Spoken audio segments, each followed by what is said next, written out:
તો મિત્રો આજે 24 ઓગસ્ટ મિત્રો આજે ડેડિયાપાડાના ધારાસભ્ય ચૈતર વસાવાને લઈને સૌથી મોટા મિત્રો સમાચાર સામે આવી રહ્યા છે। તો મિત્રો આજનો આ વિડીયો તમે પૂરો સાંભળતા જજો। આજના આ વિડીયોમાં પૂરેપૂરી માહિતી આપવામાં આવેલી છે।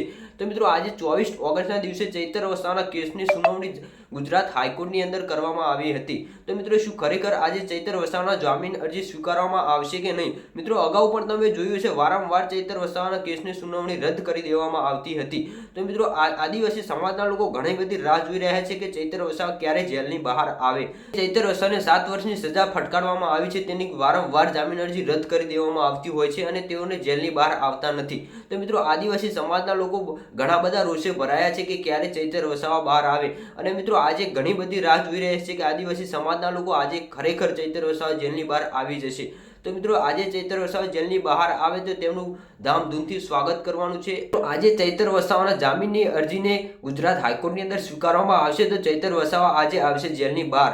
તો મિત્રો નવી અપડેટ અને નવા ન્યૂઝ માટે આપણી ચેનલને સબસ્ક્રાઇબ ન કરી તો સબસ્ક્રાઇબ કરી દેજો, જેથી કરીને જે નવા સમાચાર મળે હું તમને બતાવતો રહીશ।